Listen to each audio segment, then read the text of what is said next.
If the RBI prints unlimited notes, will India become rich or get ruined?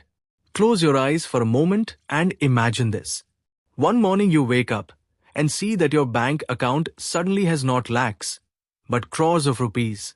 A message pops up on your phone, government credit, unlimited money. Your hands start trembling. Only one question spins in your mind.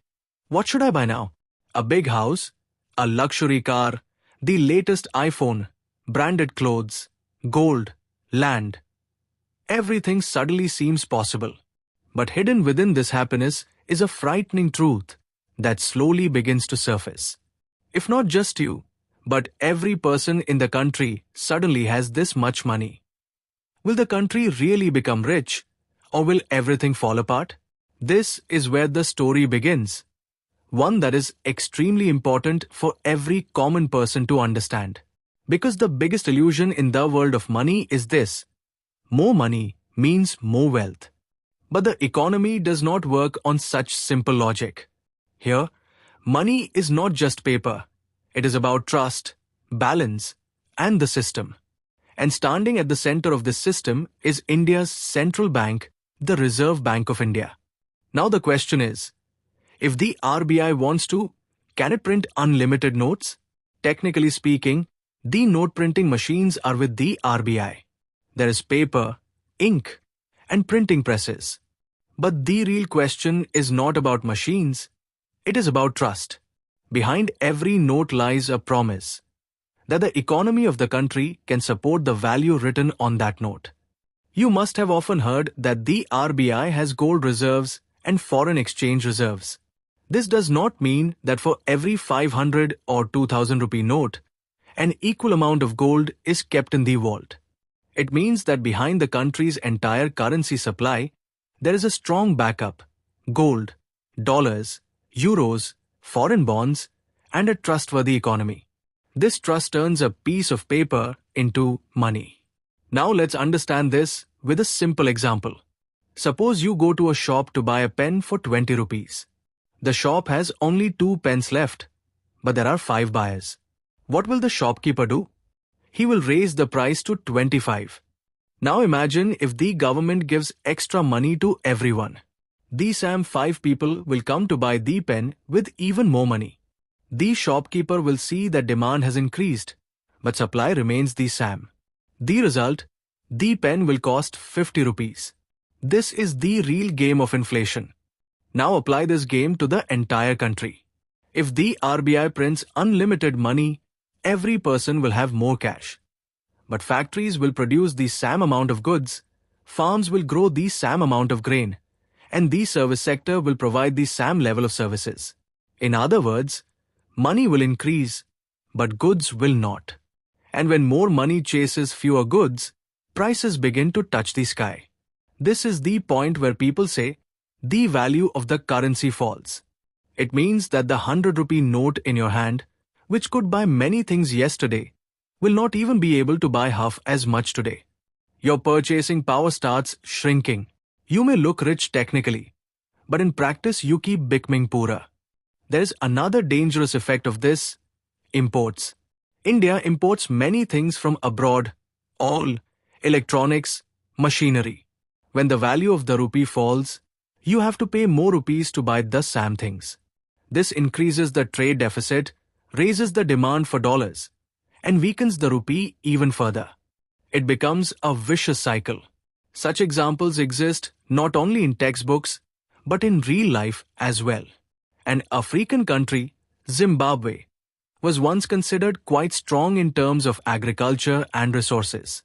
But when the government started printing excessive money without thinking, inflation went so out of control that people had to carry bags full of notes just to buy a loaf of bread.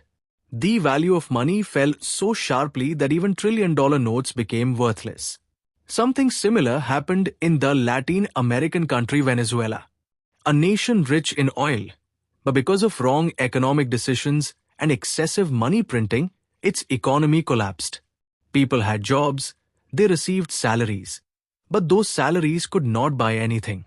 Shops had goods, but people could not afford them. This became not just an economic crisis, but a social one.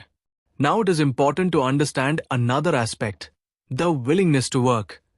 If people start getting money without working, gradually the motivation to work begins to disappear. When people do not work, production falls. When production falls, supply shrinks further. And when supply is low and money is abundant, inflation rises even faster. In other words, the problem keeps feeding itself and growing bigger. This is why no sensible central bank in the world chooses the path of printing unlimited money. The RBI is not a magical institution that can make the country rich overnight.